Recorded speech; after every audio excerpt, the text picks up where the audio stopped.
सम्मानित मंच और मंच पर उपस्थित राज्य व जिला कार्यकारिणी के सभी सदस्य और आज भूख हड़ताल पर बैठे अपने सारे साथियों, अनिश्चितकालीन हड़ताल के आज 32वें दिन जो ब्लैक डे मनाया जा रहा है और आप लगभग सभी ब्लैक ड्रेस में। सबसे पहले तो ये जो मुहिम राज्य कमेटी द्वारा चलाई गई है सभी को बहुत अच्छे से अंजाम दिया जा रहा है, इसके लिए आप सभी बधाई के पात्र हो।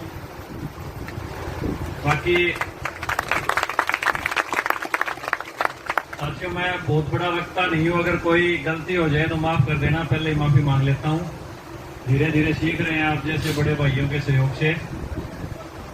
तो आज जो 32वें दिन का धरना चल रहा है, एक बात जब 18 जून को अपना जो कार्यक्रम हुआ था रोष प्रदर्शन का, उसमें एक ही घोषणा की गई थी भी अगर सरकार बात सुनती है तो ठीक है, अदरवाइज अनिश्चितकालीन हड़ताल पे बैठ जाएंगे।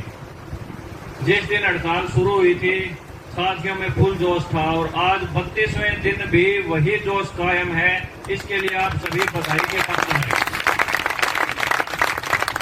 साथियों, 1-2% साथी ऐसे हैं जिनके मन में कुछ है कि नेगेटिव चीजें उत्पन्न हो गई है और एक दूसरे से डिस्कस भी कर रहे हैं, तो उन साथियों को मैं स्पेशली एक संदेश देना चाहूंगा। भाई 5 तारीख को बैठे थे, अगर 5 को ही हड़ताल समाप्त हो जाती तो उतने ही दोषी थे। आज 32वें दिन बैठे हैं तो भी उतने ही दोषी है। कोई साथी घबराए ना, किसी के मन में ये डाउट हो अभी मेरी पे कट जाएगी, मेरा प्रोबेशन पीरियड है, मेरा ये है वो है, तो ये चीजें आप अपने दिमाग से निकाल दें, क्योंकि जब सरकार के साथ वार्ता होती है तो यह भी एक पहलू होता है भी जो हमारा स्ट्राइक पीरियड है उसका समाधान किया जाए। और कल आपने अपने जो साथी है हरिभूमि वाले पत्रकार, उनकी वीडियो शायद आप सभी ने देखी होगी। किसने नहीं देखी? कोई है एक तो साथी ऐसा जिसने नहीं देखी? साथियों, जिसने नहीं देखी है ना वो वीडियो जरूर देख ले, क्योंकि जो अपना 32 दिन का धरना है और आगे कितने दिन चलेगा, 2 दिन, 4 दिन, 5 दिन, 10 दिन, 15 दिन, क्योंकि सब चीजें जो है भविष्य में है तो उनकी कोई कमिटमेंट नहीं की जा सकती। पर जितने दिन भी धरना चलेगा, पहली बात तो ये है 35-400 के लिए बैठे थे और 35-400 लेके घर जाएंगे। नंबर 2, जो स्ट्राइक पीरियड है उसको भी बहाल करवा के जाएंगे। इतना हो सकता है सैलरी 4 दिन, 10 दिन, 15 दिन बाद आए, पर इस पीरियड की भी सैलरी मिलेगी। तो ये चीज दिमाग में कतई ना रखें। जो भी डाउट है, किसी साथी के मन में कोई और तरह के डाउट होते हैं तो आपके बीच में प्रतिदिन जिला कमेटी, राज्य कमेटी के साथी आते रहते हैं। तो भाई सीधी सी बात है, जितनी चीजों में पारदर्शिता होगी ना उतना ही संगठन मजबूत होगा और अपना आंदोलन उतना ही तेज चलेगा। अगर आपके मन में किसी प्रकार का कोई सवाल है, कोई संकोच है, तो भाई पूछने में अर्ज ना किया करो। जितना नजदीक हम एक दूसरे के आएंगे उतनी ही पारदर्शिता बढ़ेगी और आपके मन के जो डाउट है वो क्लियर होंगे। अगर मैं यहाँ हूँ तो मेरे से पूछने में संकोच ना करें, प्रधान जी आए तो उनसे पूछने में संकोच ना करें, नेत्रपाल जी है तो उनसे पूछने में संकोच ना करें, जिला कमेटी के जो भी साथी है उनसे भी पूछने में संकोच ना करें, क्योंकि चीजें जब क्लियर होगी, आप एक दूसरे की सारी बातें समझेंगे तो अपनी जो आंदोलन है वो और मजबूती से आगे बढ़ेगा। एक बात और है, अभी मीडिया के साथी आ रहे थे, उन्होंने एक चीज मेरे से पूछी थी भी आप पर जनता में जैसे भी कोई भी वीडियो वगैरह जाती है, अपनी जो भी खबर जाती है तो कुछ लोगों के नेगेटिव कमेंट आते हैं। तो एक चीज तो ये है भी भगवान से भी सारे राजी नहीं है तो अपने से तो होंगे कैसे। नंबर 2, क्या है, लोगों के बीच में सरकार की तरफ से कर्मचारियों के प्रति लोगों के मन में एक ऐसी गलत धारणाएं पैदा की जा चुकी है भी कर्मचारी है ये काम नहीं करते, ये काम चोर है, ये वो, मतलब बहुत सी चीजें होती है। कहीं ना कहीं क्या होता है, अपने ऊपर भी एक बहुत ज्यादा मानसिक प्रेशर है, चाहे कोई साथी माने या ना माने, पर रियलिटी यही है, अपने ऊपर काम का इतना प्रेशर है कि अपना घर के जो जरूरी काम है वही भूल जाते हैं। और जो वो दिमाग पे प्रेशर होता है, जो टेंशन होती है, वो कहीं न कहीं भी किसी भी तरीके से गुस्से के रूप में किसी न किसी पर जरूर निकलती है, चाहे वो घर जाके निकल जाए, चाहे ऑफिस में कोई अपने से मिलने आए उस पर निकल जाए। तो सबसे बड़ी उसकी जड़ है जो अपनी सैलरी है वो 19,900।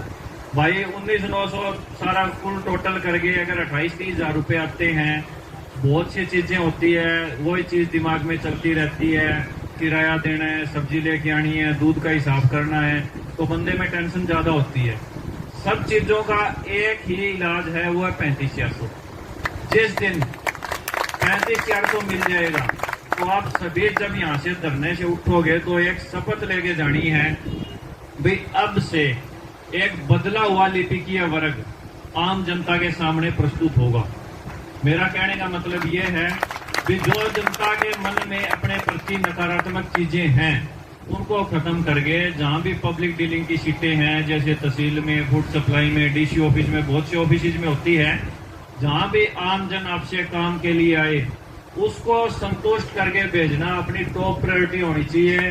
भी अगली बार कभी हमें ऐसा आंदोलन करना पड़े तो भाई अपील लिखे अखबार के माध्यम से जनता तक ना भेजनी पड़े, इतना पता चल जाए भी हरियाणा का क्लरिकल वर्ग फलानी जगह धरने पर बैठा है, तो वो खुद ब खुद अपने सहयोग में आ जाए। इस तरह का एक माहौल क्रिएट करना है और वो सब हम ही कर सकते हैं, ना तो अपना अफसर कर सकता, ना नीचे वाले कर सकते। तो ये आपसे एक अनुरोध है कि जो भी चीजें पहले प्रेशर में या किसी के साथ कुछ तू मैं की कहानी हो जाती थी, वो सब चीजें भुला के एक जो आमजन अपने बीच में आए उनको संतुष्ट करके भेजना अपनी टॉप प्रायोरिटी होगी। ज्यादा कुछ नहीं होता, अगले को चाय पानी का पूछ ले उतने में ही संतुष्टि हो जाती है। ये चीज आप भी जानते हैं भी, पहले अपने भी एक दूसरे डिपार्टमेंट में रिलेशन नहीं थे, किसी भी ऑफिस में जाए अगला चाय पानी का पूछ ले तो काम तो जो होना है तरीके से होना है, ये चीजें सबको पता है। पर एक चाय पानी पूछने से अगले के दिमाग में जो एक पॉजिटिव संदेश जाता है वो बहुत मायने रखता है और अपने को यही चीजें करनी है। इसी तरह मीडिया के भी साथी जो है वो अपनी जो ये मांग है उसको पुरजोर तरीके से उठा रहे हैं, इसमें कोई डाउट नहीं है। हर एक साथी का जितना अपना योगदान है उतना ही मीडिया के साथियों का योगदान है। कहीं ना कहीं ये भी दबे मन से ये चीज कहते हैं भी आपके जो साथी है हमारे जो निजी काम होते हैं वो नहीं करते, तो भाई आगे से जब ये भी ऑफिस में आए तो इनका भी खास तौर से ध्यान रखना है। आमजन का तो रखना ही रखना है, इनका भी पूरा ध्यान रखना है कि जो माहौल आज उन्होंने पैदा किया है, अपनी जो मांग को पुरजोर तरीके से उठा रहे हैं, उसी प्रकार से जब ये आए तो इनके साथ उसी भाईचारे से पेश आना है, ताकि आगे इनको भी बुलाने की जरूरत ना पड़े, ये खुद ब खुद अपने आंदोलनों में चले आए। एक चीज और भी है, भी आंदोलन काफी लंबा हो गया, भी साथियों एक सीधी सी बात कहना चाहूंगा, अब 50 साल का कचरा साफ करने के लिए निकले थे, 50 साल। अब 50 साल का कचरा अभी 5-4 दिन में साफ हो जाए ये तो पॉसिबल है नहीं, ये तो आप सभी मानते होंगे। हाँ, तो 50 साल का कचरा है, इसको साफ करने में टाइम लगेगा। 32 दिन हो गए हैं। एक साथी ने कहा था अभी 35,400 चाहिए, तो 35 दिन बैठना पड़ेगा, तो 35वां दिन भी आने वाला है, 35,400 भी मिलेगा। पर कोई भी चीज इतनी जल्दी मिल जाए तो उसका स्वाद नहीं आता, सहज पके सो मीठा हो। तो वही बात है, जितना धीरे धीरे पकेगा, सरकार भी अपना इम्तिहान ले रही है। और ये चीज आपने देख ली होगी सरकार किस तरह फड़फड़ा रही है। कबूतर के पंजे जब किसी जाल में फंस जाते हैं ना तो फड़फड़ाता है ना, वो कहानी हरियाणा सरकार जाएंगे, ये मेरा वादा है। आपने जिस विश्वास के साथ CAWS का साथ दिया था, CAWS उसी विश्वास पर खरा उतरेगी और आपकी जो मांग है जायज है। अभी एक ही मांग है, शायद आप सभी को पता नहीं होगा, अभी सिर्फ 35,400 की मांग इसलिए रखी थी भी बहुत सी जड़ें 35,400 के साथ ही खत्म हो जाएगी। 35,400 मिल जाएगा तो 8-10 चीजें तो उसके साथ अपने आप क्लियर हो जाएगी। उसके बाद जो 20-25 अन्य संगठनों की 20-25 मांग होती है ना, अपनी क्लरिकल की 20-25 मांग होगी। ये नहीं है भी 35,400 लेकर घर बैठ के आराम से सोएंगे, नहीं। इस सिस्टम को इतना स्मूथ कर देना है कि जो क्लरिकल वर्ग की नौकरी के लिए हर कोई आवेदन करे, इतना सिस्टम स्मूथ करना है, तो उसके लिए संघर्ष करना पड़ेगा। अभी एक चीज के लिए लड़ रहे हैं, ये मिल जाए, उसके बाद बाकी चीजों के लिए लड़ेंगे, संघर्ष करेंगे और बिल्कुल जीतेंगे। ये मेरा आपको पूर्णतः विश्वास है, वादा भी है, जीत के ही घर जाएंगे। धन्यवाद साथियों। अगर इस बीच में कोई गलत शब्द निकल गया हो तो मैं आपके